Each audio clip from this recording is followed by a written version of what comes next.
안녕하십니까. 부동산 신문유거진흥 공인중개사의 땅사업TV 임동성입니다. 임대사업자 마녀 사냥에 오는 전월세 줄고 임대료 상승 역풍이 불고 있습니다. 나이가 70세 가까워 먹도록 손해에서 일을 나본 적이 없습니다. 지금도 노인복지관에서 5시간 일하면서 월 100만원을 벌고 380만원 남짓한 임대소득으로 나머지 생활비를 채우고 있는데 세금만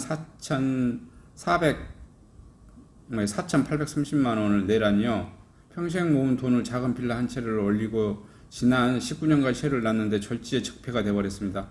서울 송파구 송파동의 5층 다세대 주택을 보유한 박모 씨는 원룸 11개 가구를 세를 주고 본인이 5층에서 삽니다. 지난해 정부의 주택임대사업자 자동말소 조치로 집을 12채 가진 다주택자가 됐습니다. 박 씨는 올해 6월 1일 가세 기준에 따라 임대수익보다 많은 4,800만원 이상 종합부동산세를 부담하게 생겼습니다. 한 채라도 줄여보려고 자식들에게 새 가구에 대한 명의를 넘겼습니다.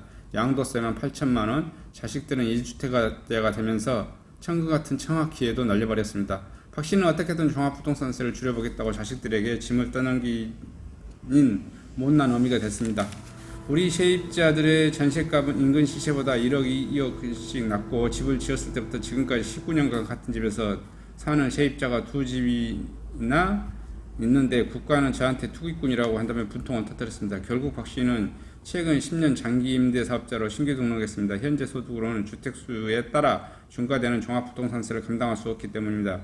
그나마 수입보다 세금이 더 많이 내는 상황을 면할 수는 있지만 만약 더불어민주당이 추진하는 모든 주택 유형에 대한 임대사업자 신규 등록 폐지가 현실화된다면 어찌가 아찔합니다. 민주당의 방안대로 됐다면 박 씨와 같은 다세대 주택 소유주는 꼼짝없이 수천만 원의 세금을 감당해야 하는 상황이었습니다. 정부와 여당이 내놓은 주택임대사업자 규제가 생계형 임대사업자들의 벼랑 끝으로 내몰고 있고요. 정부가 2017년 파리 부동산 대책에 담긴 임대사업자 활성화 방안을 내놨다가 2018년부터 정책 규제를 바꿔내놨습니다. 지난해 7월 4년 단기 임대와 아파트 장기 일반 매입 임대를 없앴고 임대사업자 세제 혜택을 대부분 거둬들였습니다. 급기야 여당은 지난 5월 모든 주택의 유형에 대한 임대사업자 신규 등록을 폐지하는 계획까지 꺼내들었다가 백지화했습니다. 특히 다세대 주택은 정부와 임대사업자 규제를 직격탄을 맞았고요. 임대사업자는 정부와 여당이 강도 높은 부동산 규제의 보유 중인 주택을 정리하려고 하지만 찾은 사람이 없어 거래가 되지 않는다는 하소연을 내놓았습니다. 김성호 법률사무소 자산대표 변호사는 지방에서 오랫동안 다세대 건물을 아예 임대로 놓지 않고 멸실 처리한 뒤 나대지로 놔두자는 움직임까지 있다며 결국은 원룸 등 젊은 층에 사는 주택수만 줄이려는 효과를 나타냈다. 이어 임대사업자에 대한 혜택을 폐지하고 고스란히 세입자에게 임차료가 전가가 이루어질 수밖에 없다. 임대사업자들은 정부와 여당이 집값 폭등 책임을 내꽂는 자신들에게 떠넘기고 있다며 하소연하고 있습니다.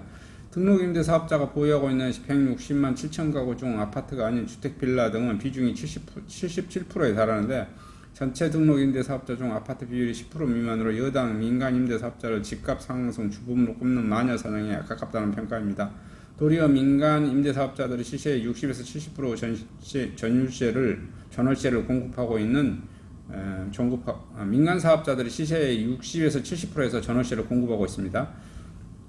유경준 국민의힘 의원이 국토교통부 자료 제출 월간 KB 가격 동향 자료를 분석한 결과 지난해 6월 서울 아파트 기준 등록 주택 임대사업자 공급으로 평균 전세액이 3억 6,426만원으로 일반 전세 평균이 4억 9,148만원 대비 1억 4천만원 이상 저렴했고요. 단독가 다가구의 경우 임대사업자는 시장 평균 전세가 3억 5천만원의 절반도 못 미치는 가격 3억 3,900만원으로 전세 물량 공급하고 있습니다. 다세대 주택 임대사업자는 생계형이 많은 데다 이들에게 투기권 프레임을 씌우고 잘못된 접근을 하다 결국 백지화했다면 시장이 어떻게 돌아가는지도 모르고 그럴 능력도 없이 마녀 사냥으로 정책을 펴온 결과라 보고 있습니다. 정부가 또 찔끔 공급 발표했고요. 흥남구 남양주에서 3,200가구 공급하겠다는데 이런 소식이 좀 있네요. 제대로 될지 좀 의문이고요. 서리금 규제의 극심한 거래 절벽, 이달 서울 매매 하루에 20건도 안 되고 있다. 계속 거래는 줄고 있는데 매매 가격은 오르고 있는 현상이 계속해서 발생되고 있네요. 적폐라던 주택임대사업자 60%가 생계형이다. 절반 이상의 생계형 임대사업자 전체가 48만 4천 명인데요. 1주택 등록자가 28만 9천 명이고요. 약 60%가 됩니다. 작년 등록 임대 48만 명 중 28만 명이 1주택만 임대, 은퇴자 노후 대비용 완화 세제 혜택 유지할 필요가 있다 라고 했는데, 현재 이제 문재인 정부 집값을 끌어올리는 주범을 민간 임대주택 사업자로 적폐몰이를 하다가 조금 지금 현재 홀딩된 상태라고 좀 보시면 되실 것 같아요. 어쨌든 집값 잡을 능력도 없고 할지도 모르고 시장이 어떻게 돌아가는지도 모르고 이런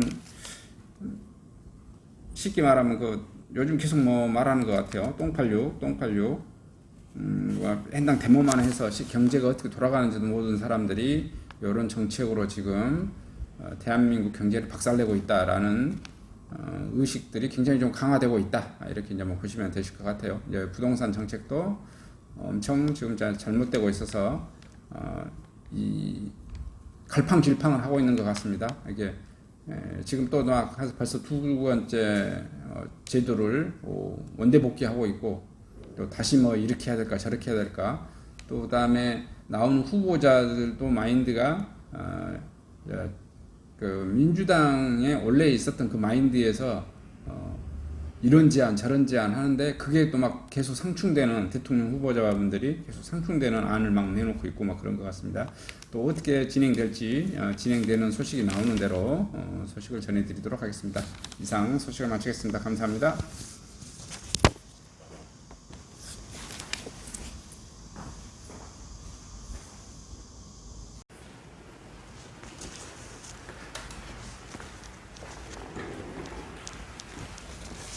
안녕하십니까. 저는 네이버 카페 빛가람 혁신도시 카페를 운영하고 있는 카페직이고요. 카페 활동하고 있는 카페 부동산입니다. 나주 혁신도시에서 기반으로 하고 있습니다. 상가 토지 아파트를 전문적으로 하고 있고요. 또 삼성화재도 같이 활동하고 있습니다. 상가 통해서 임대차 매매하신 다음에 화재보험 같이 가입하시면 중개수수료 절반 정도 할인해 드립니다. 그리고 삼성화재의 의료실비, 운전자 보험, 자동차 보험, 화재보험, 적금, 치아보험, 연금보험, 상해보험, 통합보험, 자녀보험, 간병보험, 당뇨보험 이런 것도 모두 한꺼번에 취급하고 있습니다. 보험을 또 가입하게 되시면 또 이렇게 저를 통해서 상가 이렇게 임대차 내시고 하시면 네이버 카페 빛가람 혁신도시 카페에 홍보를 해드리고요.